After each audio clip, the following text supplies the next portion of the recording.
Vamos a retomar el estudio de la escritura en el libro de Génesis.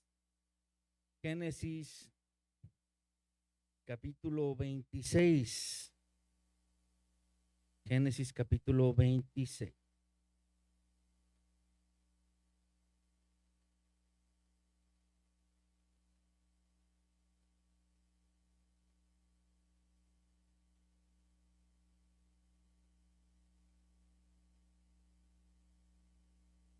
Realmente este capítulo es uno de los pasajes que ahorita que lo leamos vamos a darnos cuenta que hay muchas cosas que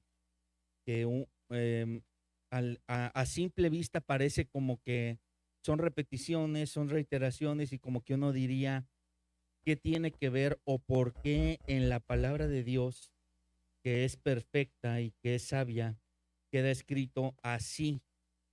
Y hoy vamos a tratar de entender por qué Dios hace las cosas como las hace y por qué Dios permite las cosas como las permite.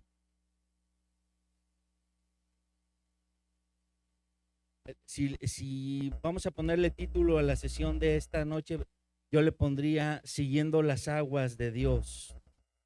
Siguiendo las aguas de Dios. Y voy a orar para empezar. Señor, te damos gracias, Padre, porque hoy podemos estar en tu presencia nuevamente, Señor. Gracias porque en este lugar está tu presencia, porque tu presencia está también en nuestras vidas y en nuestros corazones.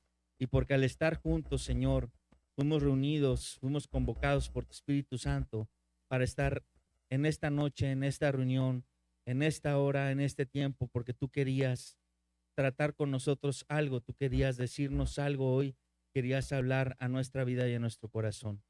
Yo te pido, Padre, que tu palabra cumpla su propósito, Señor, en cada uno de nosotros en esta noche, Señor, y que tu palabra llegue a nuestros corazones y que no llegue vacía, que no permita que salgamos de aquí sin fruto, sin la semilla sembrada. En el nombre de Cristo Jesús disponemos nuestra vida, disponemos nuestro corazón en el nombre de Cristo para recibir lo que tú quieres decirnos, hablarnos el día de hoy. Amén. Estamos en Génesis capítulo 26. Génesis capítulo 26. Y empezaré a leer, dice el versículo 1. Después hubo hambre en la tierra, además de la primera hambre que hubo en los días de Abraham. Y entonces aquí hay algo bien interesante que en la Biblia queda escrito que esta es la segunda hambre y que hubo una primera hambre, ¿sí? Y que toda esta primera hambre y segunda hambre suceden después del diluvio, ¿sí? Significa que originalmente los miles de años que pasaron antes del diluvio, que estando en una tierra perfecta, que ya vimos que era una tierra perfecta, hecha de una forma ideal, cuando sucede el diluvio y viene un juicio, el juicio no nada más viene a la vida, sino que realmente el juicio viene y afecta de alguna forma, si queremos decirlo así, trae un efecto también a destructivo hacia la tierra. Y entonces la tierra empieza a tener una ciclicidad de tiempos en los cuales empieza a haber sequías. Y entonces vimos que la primera hambre o la primera sequía fue en las épocas de Abraham, más o menos 1850 años antes de Cristo. Y aquí dice la segunda hambre o la segunda sequía fue ¿cuándo? Ahora, ¿cuándo está sucediendo esto? Esto está sucediendo más o menos 100 años después. Más o menos 100 años después. Y empieza a suceder que en la tierra empieza a escasear el agua. Y cuando escasea el agua, ¿qué es lo que pasa? Escasea la vida. Creo que todos sabemos que el agua es vida. Pero si para nosotros que hoy lo estamos viviendo tan así, tan tan críticamente en Nuevo León que ayer que llovió más o menos, yo creo que todos nos asomamos y con una sonrisa vimos hacia afuera y a lo mejor hasta sacamos la mano, el cuerpo y sentimos un poquito la lluvia después de no sé cuánto tiempo de que no llovía más o menos fuerte y que estamos escaseando de agua. Ahora, en una situación completamente rural de hace 1750 años, en el que 100% de todo lo que existe depende del agua, pero que no, el agua no llega estando en la vida y en la sociedad en la que vivía Isaac, estando y viviendo en un desierto. Imagínense lo valioso que sería el agua. ¿Sí? Realmente los asentamientos de la gente se hacían cerca de los ríos, cerca de los lagos, y no había asentamientos en otro lugar donde no hubiera agua. Entonces, uh, Dios le da una instrucción a Abraham y después la misma instrucción se la va a dar a Isaac y la vamos a ver en este capítulo reiterada, en que el mandamiento es, Dios parece que los manda a vivir a donde no hay agua y parece lo más raro del mundo, como que nuestro Dios hace las cosas completamente al revés a lo que la lógica diría que deben ser. Pero hay una razón. Dice, la primera hambre que hubo después de los días de Abraham, y se fue Isaac a Abimelech, rey de los filisteos en Gerar. ¿Se acuerdan que este nombre Abimelech, rey de los judíos, ya había salido en unos estudios anteriores? ¿Se recuerdan o no se recuerdan? Este personaje, tengo que explicar algo. El rey de los filisteos que estamos viendo aquí como Abimelech, no es el mismo Abimelech del que se habló hace como 5 semanas, 6 semanas, porque estamos hablando de que habían pasado más o menos 80 años, 90 años, de que Abraham se topa con Abimelech, sino, entonces, ¿de qué Abimelech está hablando? Bueno, lo que pasa es que los filisteos tenían una costumbre muy parecida a los egipcios. ¿Cómo se le llamaba a los gobernantes de los egipcios? Faraón, Faraón.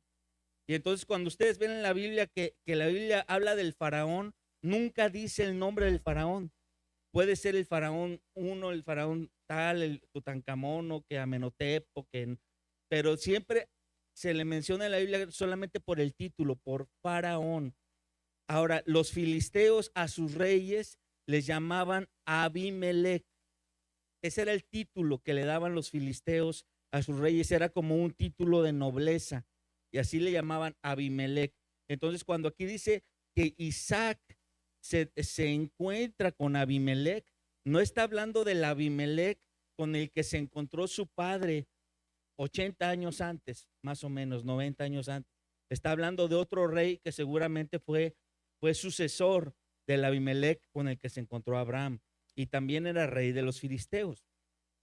Dice, y se le apareció Jehová y le dijo, no desciendas a Egipto, habita en la tierra que yo te diré. Y entonces aquí estamos viendo que Isaac parece ser que en su corazón ya como que tenía la idea de irse a vivir a un lugar donde sí hubiera agua, que fue la primera reacción que tuvo Abraham cuando hubo sequía en la tierra, ¿se acuerdan? Que él agarró y sin preguntarle a Dios se fue a Egipto. Pero aquí, antes de que a Isaac se le ocurra eso, Dios interviene y le da una instrucción a Isaac: no desciendas a Egipto. Y ahí yo les pediría, si les gusta subrayar en su Biblia, que lo que Dios le dice a Isaac, le dice, habita en la tierra que yo te diré. Esta es la primera instrucción. Habita en la tierra que yo te diré. Y la segunda instrucción es, habita como forastero en esa tierra. Son dos instrucciones que se desprenden obviamente de la primera, de no irse a Egipto, ¿no? Pero las instrucciones son muy claras. Habita en la tierra que yo te diré y habita como forastero en esta tierra. Y ahí me voy a detener tantito porque estas dos instrucciones son válidas para todos los cristianos hasta el día de hoy, para todo aquel que es hijo de la fe de Abraham, que somos nosotros, y esa fe nos alcanzó hasta nosotros. Tenemos estas mismas instrucciones de parte de Dios. Dios nos dice: hey, tú vas a vivir donde yo te diga. Y también nos dice: vas a vivir como forastero en esa tierra. Son dónde vivir y cómo vivir. Ojo con eso, porque a veces nosotros tenemos en nuestra mente ideando planes, ideando cosas. Yo en la iglesia donde antes estábamos, me tocó escuchar algunas barrabasadas, pero una de las más espectaculares que me llegué a escuchar de una jovencita, en una reunión, pues que era una reunión realmente de jóvenes, que se les preguntaba qué esperaban o qué propósitos de vida se veían en su futuro. Una de ellas llegó a decir que ella estaba convencida de que tenía que irse a vivir a Corea del Sur, porque ella como que había recibido una revelación de que se iba a casar pues con un coreano. Le gustaban tanto las series esas coreanas, los mangas de dibujos de ese tipo, que en su mente ya se había hecho una vida y no a la mexicana. O sea, ella fue tan contundente que no, yo quiero verlos a todos así, mejor me voy para allá. Así. Y entonces yo me acuerdo que esa respuesta se me quedó tan grabada y le dije, o sea, se me salió del corazón y le dije: ¿y de cuál fumaste? ¿Por qué? O sea, no, estaba en la secundaria, o sea, no era ni siquiera una muchacha que dijeras, ya se recibió de una universidad, le están ofreciendo en intercambio irse para allá, está en proceso de decidir por algo así. O sea, no había nada de eso. O sea, estaba literalmente en la secundaria, creo que en segundo año apenas, y ella ya se había hecho una vida, ¿sí? Pongo este ejemplo tan loco y sin querer ofender a nuestra hermanita, porque a veces pensamos así. O sea, nosotros a veces como hijos de Dios seguimos pensando y seguimos viviendo en nuestro propósito y a nuestra forma. Y nos hacemos sueños y nos hacemos ideas, ¿sí? Y cuando esos sueños, esas ideas chocan contra lo que Dios quiere para nosotros, vamos a estar en conflicto constante, continuo, y no vamos a ser felices en Dios, hermano. No lo vamos a hacer. Si estamos luchando contra lo que Dios quiere para mí, imagínense, ¿cómo luchas contra Dios en eso? Imposible, no vas a ganar. Ahora, vemos cómo va a reaccionar Isaac.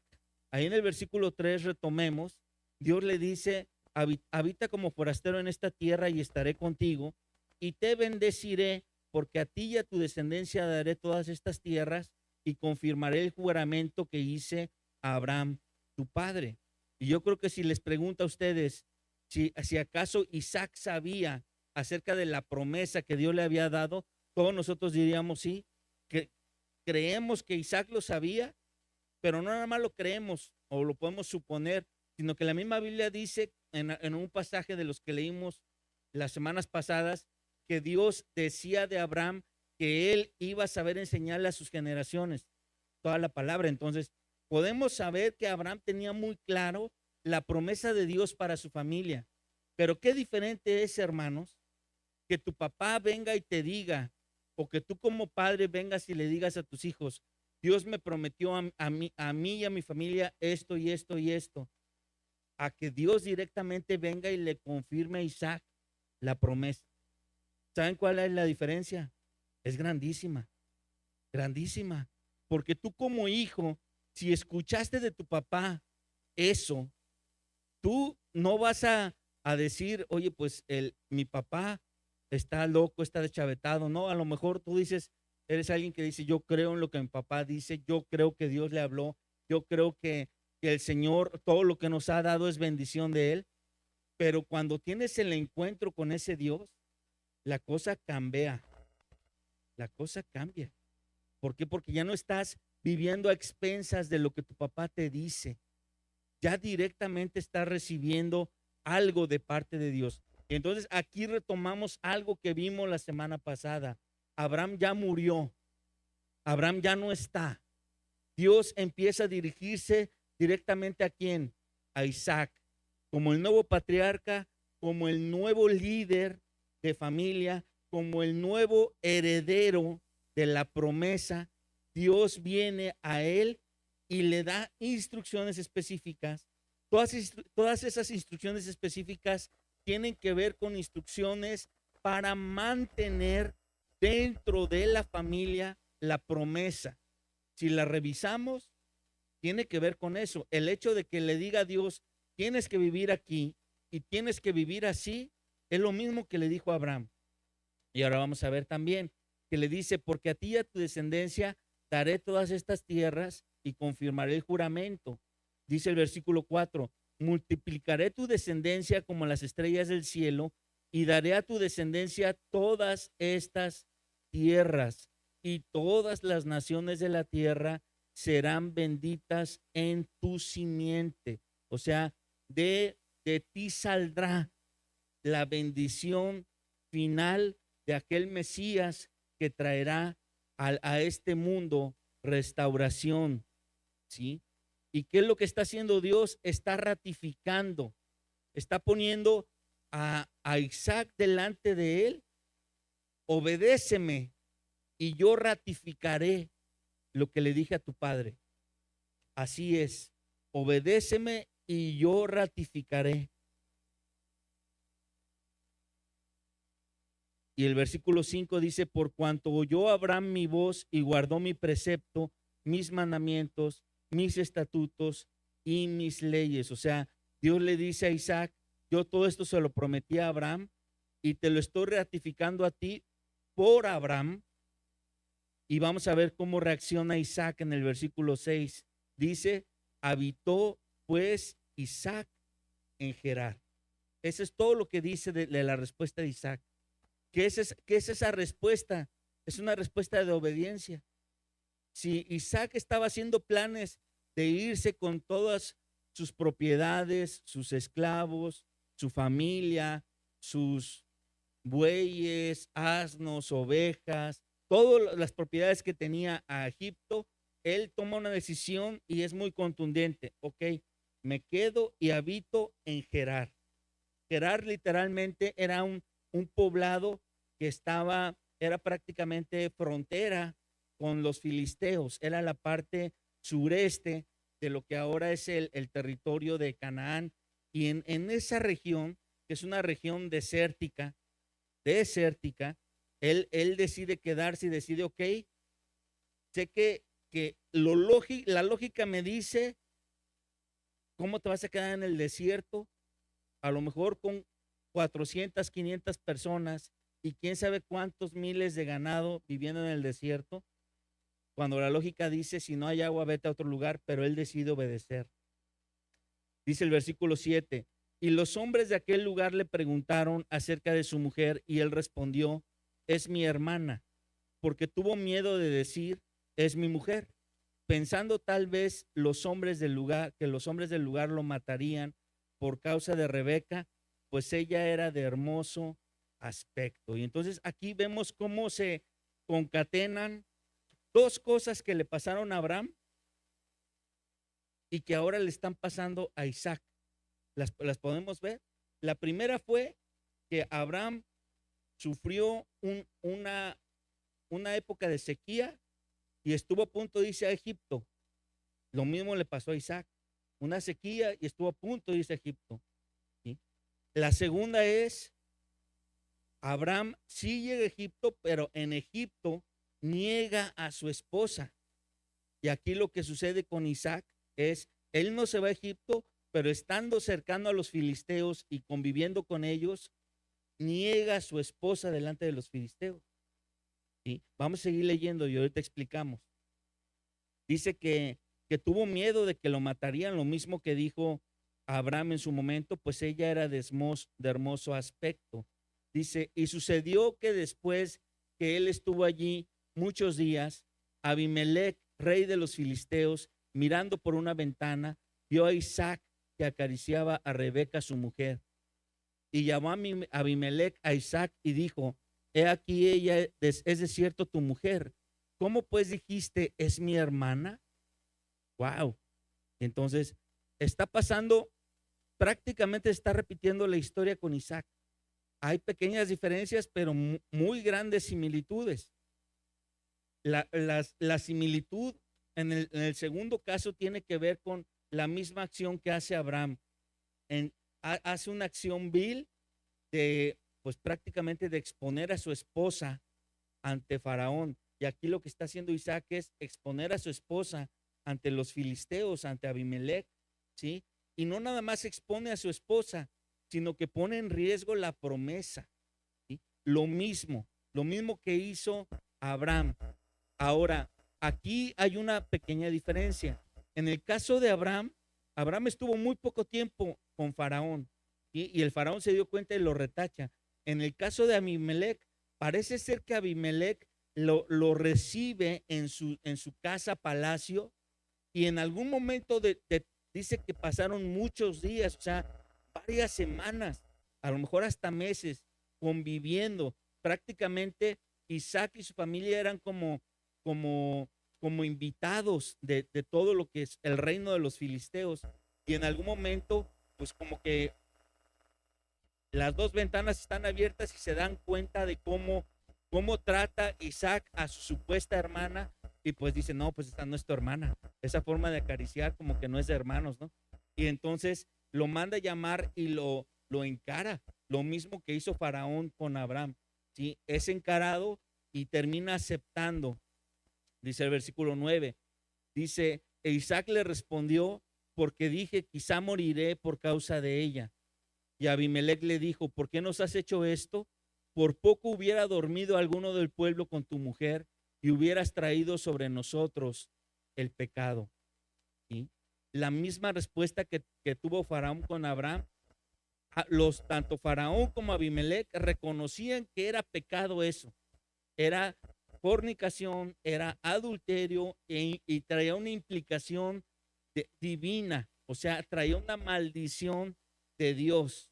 Es bien interesante ver que los mundanos, las personas, los reyes del mundo, reconocían que esto era pecado en aquella época, ¿sí? Reconocían que el adulterio era algo malo, algo incorrecto, y que ameritaba un castigo de Dios. Tanto Faraón como Abimelec respondieron de la misma forma. Y entonces Abimelec mandó a todo el pueblo diciendo: el que tocare a este hombre, a su mujer, de cierto morirá. Y ahí me voy a detener tantito porque parece algo trivial, pero para mí no lo es. El que pareciera como que la historia de Abraham se está repitiendo en Isaac. La historia de Abraham como que se está repitiendo en Isaac, como que algunas cosas muy importantes de sus vidas se están repitiendo uno al otro. Algunos llaman a esto patrones, ¿sí? Patrones generacionales. Yo lo voy a poner en otros términos, porque a mí no me gusta hablar en términos de patrones, porque eso de los patrones tiene que ver con psicología. Y tratar de entender la Biblia desde un punto de vista psicológico, nos metemos en problemas al tratarlo de hacer así. La Biblia se tiene que entender a través de la misma Biblia.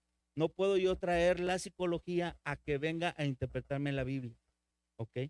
Lo que sí veo en este caso de Abraham y de Isaac, veo que Dios permite que haya la similitud en la vida de Abraham y en la vida de Isaac, de sus formas de vida, por dos razones que yo considero que son muy simples. La primera tiene que ver con que la prueba del hambre y la sed, todos los hombres la tenemos que vivir. La prueba del hambre y la sed, todos los hombres la tenemos que vivir, o en algún momento la vamos a vivir. Si no la hemos vivido, no está lejos. Todos en algún momento de nuestra vida vamos a vivir la prueba del hambre y de la sed. Y no nada más estoy hablando de necesidad, no estoy hablando de necesidad económica, hermanos, nada más.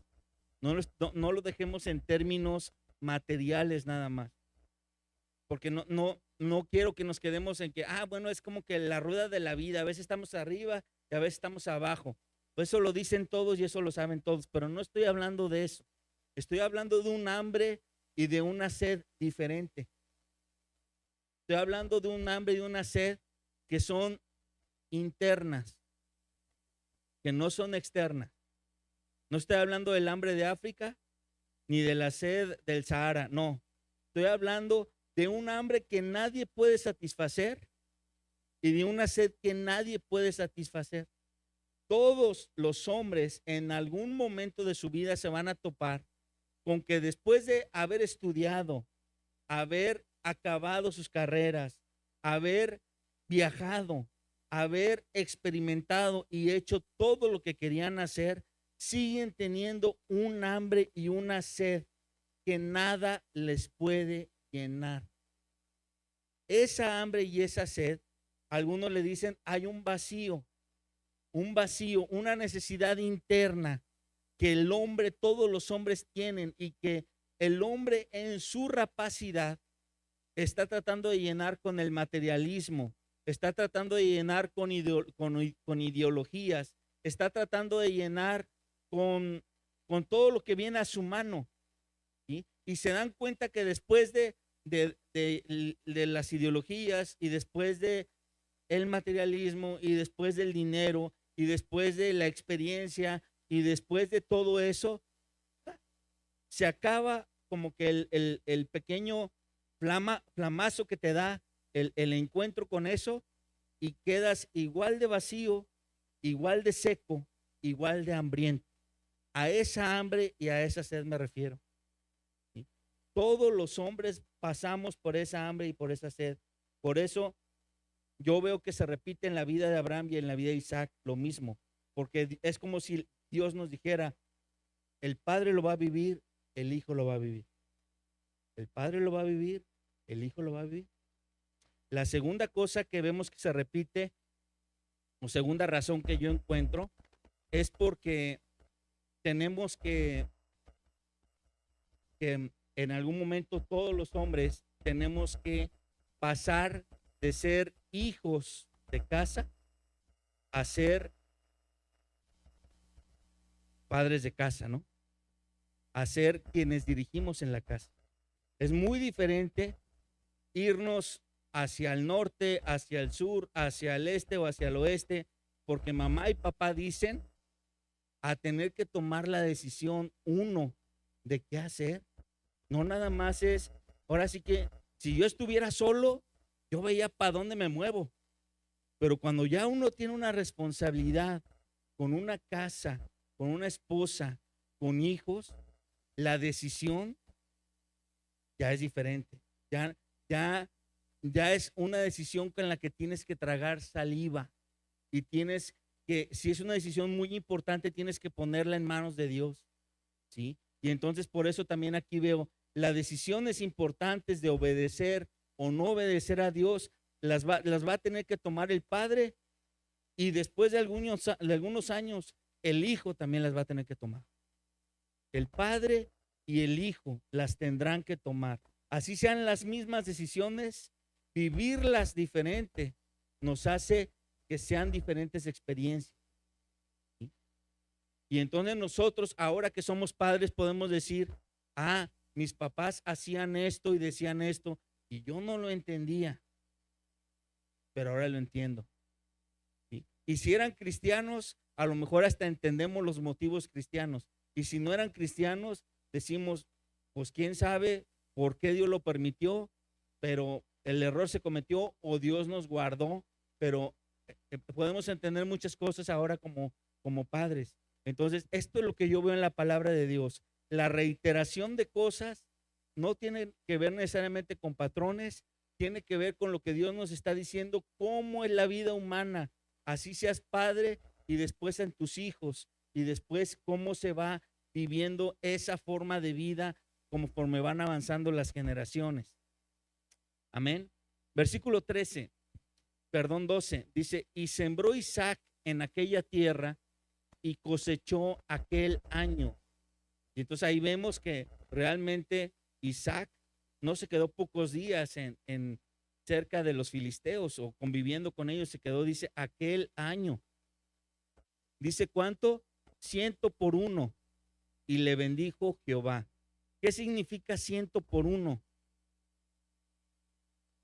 ¿Qué significa 100 por 1? Lo voy a explicar de esta forma. ¿Se acuerdan de la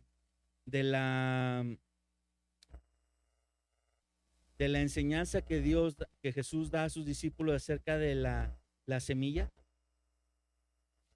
Dice que el sembrador iba y echaba la semilla por el camino y pues en resumidas cuentas no se dio. Y luego que le echó entre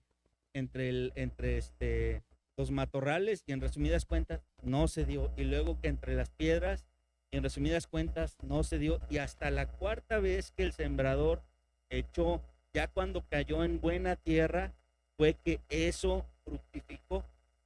Ese ejemplo que da Jesús en la parábola de la semilla, ese ejemplo es una fructificación de 25% a 1. O sea, de 4 veces que se echó la semilla, solamente pegó una vez, es el 25%. ¿Estamos de acuerdo?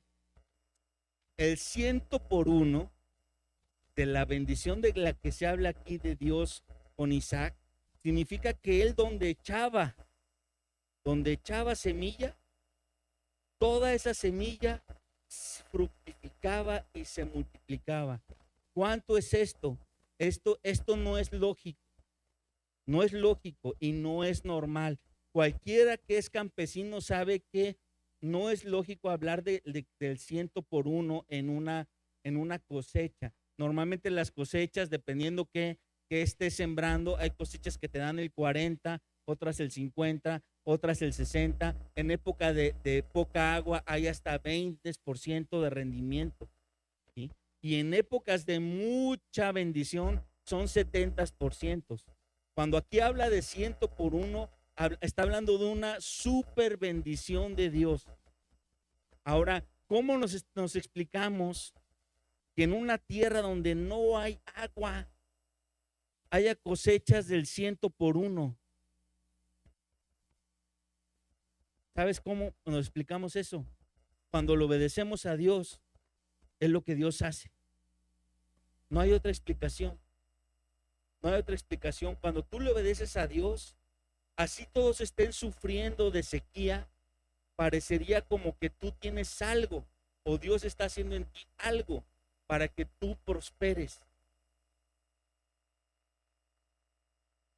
Si a ustedes no les asombra eso, hermanos, yo no sé qué les va a asombrar, pero digan wow, wow, wow. ¿Por qué? Porque la realidad es que así es. Y de hecho en otros pasajes de la Biblia dice, caerán 1000 a tu diestra. ¿Sí o no? Y 10,000 a tu siniestra. Y a ti no te tocarán. ¿Qué es eso? Es lo mismo. Nada más que no desde otro punto de vista. Dios a ti te tiene cuidado, te tiene bendecido si estás en obediencia. Y quiero reiterar eso, porque a veces estamos reclamando las bendiciones, pero estamos en desobediencia. Entonces así no funciona, hermano.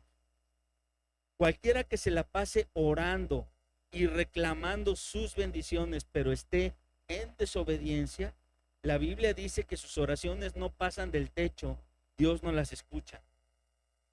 Pero aquel que obedece a Dios recibe las bendiciones y no ocupa pedir esas bendiciones. Las bendiciones lo siguen. Las bendiciones lo siguen porque él está siguiendo a Dios. ¿Ok? Dice el versículo 13, el varón se enriqueció y fue prosperado y se engrandeció hasta hacerse muy poderoso y tuvo hato de ovejas y hato de vacas y mucha labranza. Subrayen mucha labranza, porque aquí cuando dice mucha labranza, estamos viendo que de por sí Abraham era ya rico en ganado, ya era rico en ganado. Pero cuando aquí la Biblia dice que Isaac en plena sequía, después de un año, sigue teniendo el hato de ovejas, el hato de vacas y aparte mucha labranza, significa que después de un año de estar en plena sequía, no solamente no se le murieron los seres vivos que le pertenecían, que era todo el ganado, sino que el ganado se siguió multiplicando, se siguió alimentando y tenía la labranza suficiente para alimentarse él y para enriquecerse. ¿A qué grado? Dice al final de ahí, dice, y los filisteos le tuvieron envidia. O sea, tuvo tanto Isaac al grado de que toda una nación, hermanos, le tuvo envidia a un solo hombre. Y la historia dice acerca de los filisteos que los filisteos estaban conformados por 5 reyes. Ya para estas alturas de la historia, ya esos 5 reyes se habían juntado y habían hecho como que una sociedad. Entonces, imagínense, estamos en una nación conformada de 5 reyes. No era una nación pequeña, no era un pueblito. Eso es lo que quiero que veamos. Era una nación grande, era la más grande de la zona. Esta nación tuvo envidia de Isaac y de cómo Dios bendecía a Isaac. Dice, y todos los pozos que habían abierto los criados de Abraham su padre en sus días, los filisteos los habían cegado y llenado de tierra. Wow, y entonces aquí como que el relato parece que gira un poquito, pero no tanto. Aquí está hablando de una característica que nos había quedado oculta de la vida de Abraham, ¿sí? O que la habíamos visto, pero no nos habíamos detenido a verla muy específicamente. ¿Se acuerdan que en todos los momentos que hablábamos de Abraham, cuando él se movía de un lugar a otro, normalmente era porque iba buscando a Dios o porque Dios le decía que se moviera, y que cuando se movía de un lugar a otro hacía un altar, ¿sí? ¿Se acuerdan que él llegaba y hacía altares a donde se iba a plantar, a residir por cierto tiempo? Él hacía altares. Pero otra cosa que hacía Abraham era pozos, ¿sí? Sí lo llegamos a leer, pero no hicimos énfasis, ni el hermano Chuy ni yo, en esto. En este pasaje tenemos que hacer el énfasis en esto, porque aquí vamos a ver que la palabra pozos en este capítulo se repite más de 10 veces. Y es por algo. Tiene que ver con una forma de ser de Abraham que le transmite después Abraham a Isaac, ¿sí? Y esa forma de vida era una forma de vida pues realmente muy inteligente y que yo pienso que Abraham recibió como revelación de Dios. Esa forma de vida implicaba que si Dios le estaba dando la instrucción a Abraham y a Isaac de vivir en un lugar seco, no les estaba diciendo nomás, y yo les voy a hacer que les llevan las gotas suficientes, abran la boca a la hora que yo les diga no. Dios les dio en algún momento la revelación, la sagacidad de decirles, excava ahí. Y en el lugar donde excavaban había agua. Llegaba al punto de que a lo mejor, no sé si eran 10 metros, 20 metros, no sé cuánto, pero en pleno desierto encontraban agua corriendo y fluyendo en el interior de la tierra.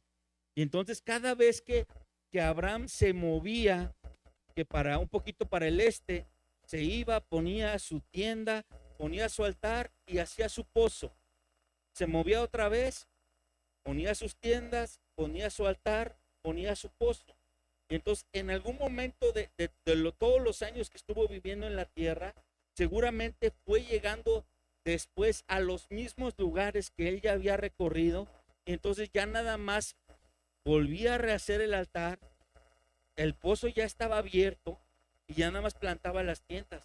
Pero ya el trabajo del agua, de haber conseguido el agua, ya estaba hecho. Pero alguien lo tiene que hacer la primera vez. Y hacer un pozo implica un trabajo, implica un esfuerzo, no nada más una revelación, no nada más es encontrar el pozo, implica decir, ah, bueno, si ya sé que es aquí, o me están diciendo que es aquí, a meterle mano. Y aunque ya lleve 5 metros y no huela y no se sienta tierra mojada, aunque ya lleve 10, aunque ya llega un punto en que ya encontramos agua. ¿Me explico? Vamos a seguir leyendo porque esto se pone bueno. El versículo 15 dice que los pozos que habían abierto los criados de Abraham en sus días, cerca de donde vivían los filisteos, ¿qué habían hecho los filisteos? Los habían cegado y los habían llenado de tierra. Piense qué mentalidad de estos filisteos. Estos filisteos, cuando Abraham se iba, en lugar de que estos filisteos usaran el agua del pozo, estás en un lugar desierto, pues lo más natural es, no lo está usando el dueño del pozo, pues yo lo uso. En lugar de tapar el pozo, estos filisteos lo que hacían era tapar el pozo. ¿Por qué? Porque decían, este Abraham es peligroso que esté por aquí. Cada vez que viene, su ganado se come nuestros pastos, su gente se come nuestra comida. Vienen aquí y el pozo le sacan toda el agua que pueden cuando es agua que es de nosotros. Y siendo tan envidiosos y ahora sí que tan problemáticos, tan traicioneros, estos filisteos taparon esos pozos en lugar de usarlos. Y entonces dijo Abimelech a Isaac, apártate de nosotros porque mucho más poderoso que nosotros te has hecho. Lo está reconociendo el mismo Abimelech. Una nación está reconociendo que una persona se está haciendo más poderosa que ellos. Dice, e Isaac se fue de allí y acampó en el valle de Gerar y habitó allí. Y volvió Isaac a abrir los pozos de agua que habían abierto en los días de Abraham su padre. O sea, Isaac se da cuenta de que su papá había abierto pozos y seguramente los encuentra tapados. Lo que hace es volver a abrirlos. ¿Qué hacen los filisteos cuando Isaac abre los pozos? Dice, los filisteos habían cegado después de la muerte de Abraham y los llamó por los nombres que su padre los había llamado. Pero cuando los siervos de Isaac cavaron en el valle y hallaron allí un pozo de aguas vivas, los pastores de Gerar riñeron con los pastores de Isaac, diciendo, el agua es nuestra. Caray. Entonces, ya destaparon los pozos que había hecho Abraham y luego hace un nuevo pozo Isaac y los pastores filisteos que estaban en esa región dicen, oye, esa agua es de nosotros. ¿Cómo puedes decir que el agua es tuya si el pozo no estaba hecho? Y ni siquiera sabías que había agua ahí. ¿Cómo puedes saber eso? ¿Cómo puedes decir eso, no? Veamos cómo reacciona Isaac. Dice, y abrieron otro pozo. O sea, Isaac no se detiene a discutir con ellos, simplemente dice, ok, abro otro pozo. Y abrieron otro pozo y riñeron también sobre él y llamó su nombre Sitna. Tanto Esec como Sitna, ambos tienen que ver, uno significa contención o pelea y otro significa enemistad. Y los dos pozos son abiertos por Isaac y los dos pozos no existían. Y la gente que los vio no ni participó, ni ayudó, ni hizo talacha, ni nada, pero sí están reclamando el agua. Ahora sí que, como ahorita, ¿no? Hay gente que se queja de que no tiene agua y no la ha pagado quién sabe en cuánto tiempo. O sea, es algo así parecido, que se quejan de algo en lo cual ellos nada que ver. Dice, y se apartó de allí y abrió otro pozo y no riñeron sobre él y llamó su nombre Rehobot y dijo, porque ahora Jehová nos ha prosperado y fructificaremos en la tierra. Y de allí subió a Beerseba. Entonces aquí estamos viendo algo en lo que Isaac es especialista. Dios le ha dado ese don, esa capacidad, encontrar pozos, abrir los pozos, descubrirlos, ¿sí? Y a Isaac sabe que esto es algo que Dios le ha dado y no le interesa pelearse con alguien más por eso. Ok, ¿quieres el agua del pozo? Me voy y abro otro pozo. tan simple como es. Yo creo que a lo mejor muchos de nosotros primero sí nos damos un tirito antes de dejar el pozo, sobre todo con, con tanta falta de agua, ¿no? Pero no vemos en Isaac, vemos un carácter dócil, vemos una persona que ha recibido de Dios y que cuando alguien le demanda lo que ha recibido de Dios, dice, ok, quédatelo, me voy y abro otro. Eso se llama mansedumbre. Versículo 23 dice, y de allí subió a Berseba y se le apareció Jehová. Vamos a ver qué es lo que piensa Dios de la forma de ser de Isaac. Y dice, se le apareció Jehová aquella noche y le dijo, yo soy el Dios de Abraham, tu padre. No temas, porque yo estoy contigo y te bendeciré y multiplicaré tu descendencia por amor a Abraham, mi siervo. Wow. Dios le está hablando ya directamente a Isaac y Dios le está ratificando lo que le había dicho, ¿sí? Porque le está agradando la forma de conducirse de Isaac. Dice, y edificó allí un altar e invocó el nombre de Jehová y plantó allí su tienda. Y al final, que dice, y abrieron allí los siervos de Isaac un pozo, otro pozo en Berseba. Entonces, a donde Isaac se va moviendo, va haciendo su altar y abriendo su pozo, tal como lo estaba haciendo su papá. Ahora, dice, y vino Abimelech desde Gerar, y a Usat, amigo suyo, y Ficol, capitán de su ejército, y les dijo Isaac, ¿por qué vienes a mí?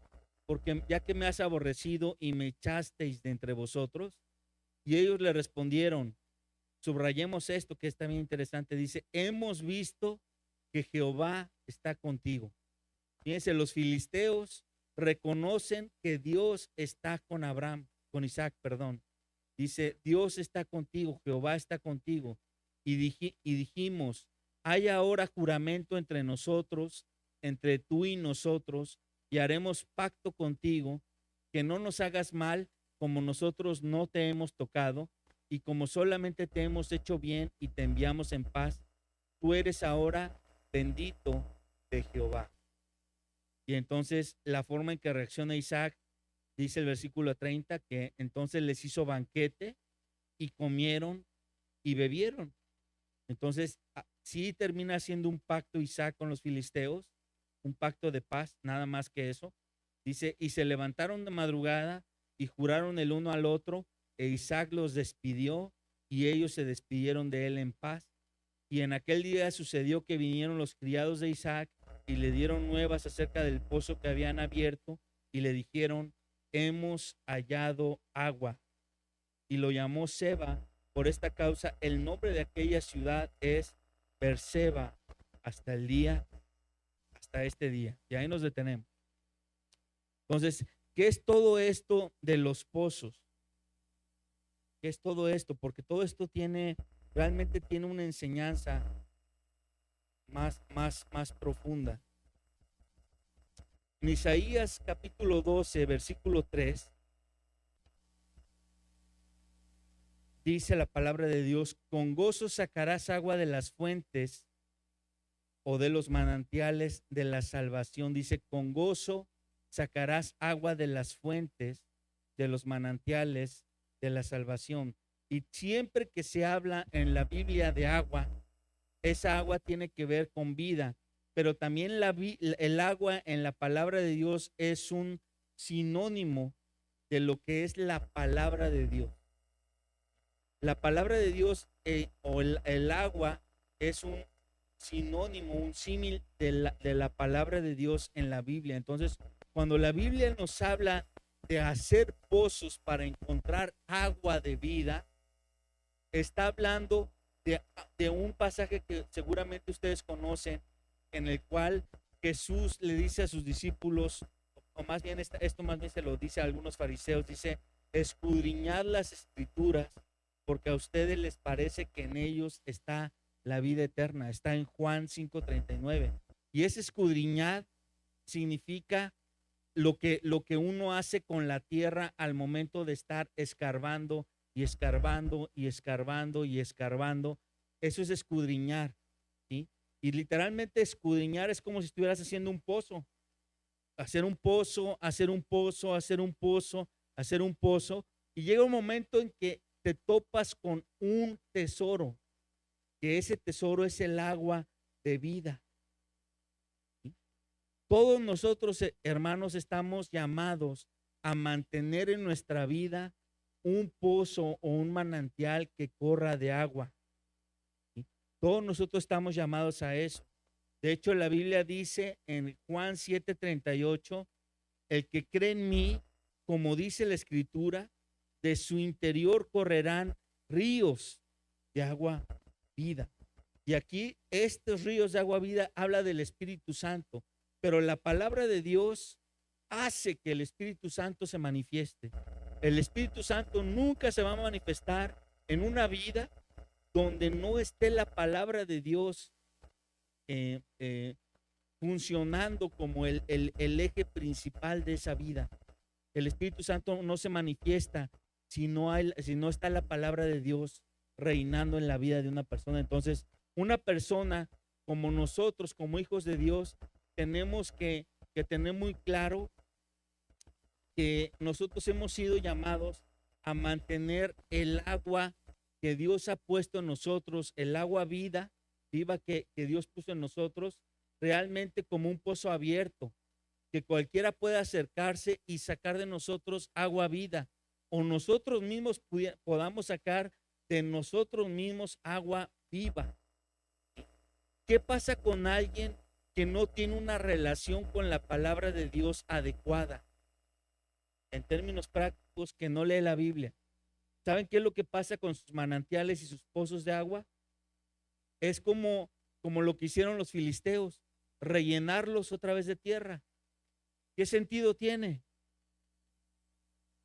Lo único que estás causando es que cuando tengas sed, no vas a tener a dónde ir para encontrar esa agua. Donde nosotros tenemos la responsabilidad, hermano, de mantener en nuestra vida una vida con el pozo de manantiales abierto, ¿sí? Y de estar buscando nuevos pozos como hacía Isaac, una nueva revelación en la palabra que me traiga un agua fresca a mi vida, y que si alguien me pide de eso, que se lo dé, que se lo ofrezca, sin pelear, simplemente dado. ¿Por qué? Porque lo que Dios nos revela en su palabra no es para nosotros, no es para que lo guardemos, lo escondamos, lo atesoremos, nada más nosotros lo tengamos, no, es para que lo compartamos. Entonces, esto de los pozos está bien interesante porque si nos ponemos a pensar, Isaac, Jacob, Moisés encontraron a su esposa al lado de un pozo. Tanto Isaac como Jacob como Moisés. ¿Y quieren un dato más? Jesús se reveló como el Mesías a orillas de un pozo ante una samaritana. Vamos a ver el relato, está en Juan 6, Juan 4, 6. Ya vamos a acabar, hermano. Juan 4, 6.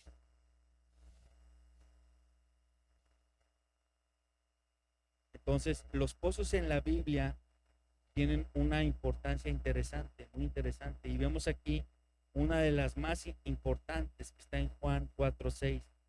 Y entonces dice que Jesús estaba en Samaria, y dice el versículo 6, y estaba allí el pozo de Jacob. Entonces Jesús, cansado del camino, se sentó así junto al pozo, y era como la hora sexta. Y vino una mujer de Samaria a sacar agua, y Jesús le dijo, dame de beber. Pero sus discípulos habían ido a la ciudad a comprar de comer. Y la mujer samaritana le dijo, ¿cómo tú, siendo judío, me pides a mí de beber, que soy mujer samaritana? Porque judíos y samaritanos no se tratan entre sí. Respondió Jesús y le dijo, si conocieras el don de Dios y quién es el que te dice, dame de beber, tú le pedirías y él te daría agua viva. La mujer le dijo, Señor, no tienes con qué sacarla y el pozo es hondo. ¿De dónde pues tienes el agua viva? O sea, la mujer está hablando en términos físicos, Jesús está hablando en términos espirituales. Para Jesús el agua de vida tiene que ver con aquello que de la sed que hablaba yo al empezar. El tipo de agua que va a saciar tu sed para siempre, tu sed interna. Y la mujer está hablando en términos físicos. Está volteando para dentro del pozo y a lo mejor dice, pues agua viva, pues es que está fresca el agua, ¿no? Y tenemos mucha calor y pues nos vamos a vivificar porque está agua fresca. Pero no, Jesús está hablando en otros términos. Y entonces la mujer, versículo 10, respondió Jesús y le dijo, si conocieras el don de Dios y quién es el que te dice, dame de beber, tú le pedirías y él te daría agua viva. La mujer le dijo, Señor, no tienes con qué sacarla y el pozo es hondo. ¿De dónde pues tienes el agua viva? ¿Acaso eres tú mayor que nuestro padre Jacob, que nos dio este pozo, del cual bebieron él, sus hijos y sus ganados? Respondió Jesús y le dijo, cualquiera que bebiere de esta agua volverá a tener sed, mas el que bebiere del agua que yo le daré no tendrá sed jamás, sino que el agua que yo le daré será en él una fuente de agua que salte para vida eterna. Y seguimos leyendo, me voy a saltar para no leer todo. Versículo 21 dice, mujer, créeme que la hora viene cuando ni en este monte ni en Jerusalén adoraréis al Padre. Vosotros adoráis lo que no sabéis, nosotros adoramos lo que sabemos, porque la salvación viene de los judíos. Mas la hora viene y ahora es cuando los verdaderos adoradores adorarán al Padre en espíritu y en verdad, porque el Padre tales adoradores busca que le adoren. Dios es espíritu y los que le adoran en espíritu y en verdad es necesario que le adoren. Y entonces le dijo la mujer, sé que ha de venir el Mesías, llamado el Cristo. Cuando Él venga, nos declarará todas las cosas. Y Jesús le dice, te las acabo de declarar. Todo lo que te acabo de decir es lo que va a declarar el Mesías. Y entonces Jesús termina diciéndole, yo soy el que habla contigo. Entonces, a la orilla de un pozo, Dios se revela por primera vez como Mesías. ¿Dónde es donde nosotros mantenemos nuestra relación con Dios? En nuestra vida íntima, hermanos. Los pozos son como los momentos de lectura de la palabra de Dios que tenemos de forma personal. Los altares son los momentos de oración y de adoración, pero los pozos tienen que ver con los momentos de lectura de la palabra de Dios. Yo tengo que tener ambas cosas, las dos, para poder tener una relación con Dios en la que yo le hablo y Él me habla, yo le doy y Él me da. Y entonces, cuando esto sucede, y yo lo hago personalmente, yo mantengo en mi vida fluyendo ríos de agua viva en mi vida. No necesito que alguien más venga a darme agua o a darme pan, alimento. Una predicación como la que estamos escuchando ahorita es necesaria, sí es necesaria, pero no debería ser necesaria para mantenernos vivos. La gran diferencia es que si un cristiano no lee su Biblia toda la semana, no ora toda la semana y nada más viene a la iglesia a escuchar desde aquí un mensaje, ese mensaje es un alimento y un agua que lo va a saciar por un momento, pero al siguiente día está hambriado y está seco. ¿Dónde está tu llenura entonces? Nuestra llenura, hermanos, depende de nuestra relación personal con Dios. Por eso el pasaje de Génesis 26, yo quise llevarlo al extremo de verlo así. Realmente hoy íbamos a ver el capítulo 26, 27, pero yo no quise saltarme este tema que yo considero bien importante. Tenemos que procurar tener una relación diaria con la palabra de Dios en forma personal. No esperemos que alguien venga a darnos alimento o a darnos agua. Qué bueno que tengamos hermanos, qué bueno que tengamos un pastor, qué bueno que tengamos una congregación donde se enseñe la palabra de Dios y recibiremos y nos alegraremos con lo que Dios le ha revelado a alguien más y podemos aprender nosotros. Pero realmente mi alimento diario debería ser lo que yo encuentro en Dios todos los días, lo que Dios me dice a mí todos los días. Y entonces puedo decir, tengo una vida fuerte, tengo una vida sin hambre, tengo una vida sin sed, y todos lo pueden ver. Cualquiera que se acerque a mí puede darse cuenta que en mi vida no hay hambre y no hay sed. Porque quiero decirles, hermanos, que se nota. Cuando en tu vida hay hambre y hay sed, se nota.